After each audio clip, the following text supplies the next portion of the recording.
But I did have some bombs. So like probably one of my biggest bombs was a corporate show. But who does Mm. bomb in a corporate show?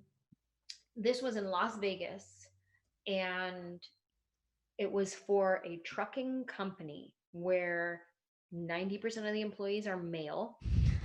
My fan base is predominantly women. Women respond to the things that I talk about more so than men. So we get to this corporate event. Not only is cards are stacked against me because it's mostly dudes, but like truck driver dudes. Yeah. I don't think they want to hear about getting your nails done. Um, Not only that, they were currently in the bar, like with a DJ and music and all that kind of stuff. They stop the music and they go, "Everybody, come over here to this conference room, and we're gonna have our stand-up comedian now." And I was like, "Oh no." And my opener goes up first, and I was like, "Well, you know what? At least they'll like him because he's a dude. So at least they'll get to laugh for him, and then I'll just figure it out." Mm-hmm. He gets on stage bombing. Just they don't even like him. And I was like, "Oh, this is gonna be horrible. They're gonna hate me." I get on stage, not one laugh. Go to the next joke, not one laugh, not even chuckles. And it's like, wow, okay. Let me go straight to like my Oakland Raiderette material because there's some like football jokes in there. So that's, some guy stuff. So at least they'll laugh at the football jokes. I make fun of the Raiders. Like everybody can laugh at the Raiders. And then I talk about being a Raiderette. And there's like, a couple things in there. And maybe they'll be excited that I'm a Raiderette or something. Like, let Right. me just that material. Nothing. Finally, when I start making fun of myself for bombing and for being there, when I start saying things like, "Listen, guys, I didn't book me for this. Okay.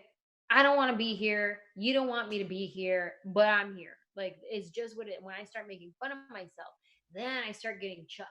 Like, then I start making fun of the woman who booked me. And I was like, "Girl, what were you thinking booking me for this? I am the absolute worst person you could have booked for this party." Then they're laughing at that. I was supposed to do 45 minutes. I maybe did 20 minutes. And I look over at her and I was like, "Do you want me to keep going?" And she was like, I'm like, "Okay, have a good night. See you guys later." And got my check and went out the back door. Still got paid. Hey, you better believe it. I showed up. I did my part. Yeah. Oh, that's beautiful. I love hearing the bombing stories. I feel like that's so important for young comics to hear is like, yeah, she's this, but every comic goes through these trials on stage. Oh, for sure. For sure. I mean, there's shows that I don't like where I'm like, "Oh, you guys are the worst." Like, but bombing, like actual, like the one I just shared with you, those were like far and few in between. Um, but there's definitely been shows where I'm like, "Are you guys in a bad mood? Did you decide together to be in a bad mood before you came to the show? Mhm. Because I don't like you guys."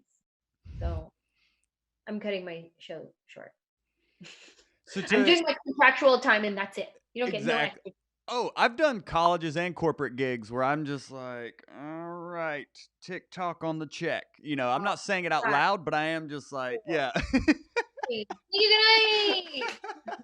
Hey, Hot Breathiverse, thank you for watching. And if you want to help us create more content like this, click the Join Patreon button. And if you want to help more people find these awesome videos, click Watch More Videos.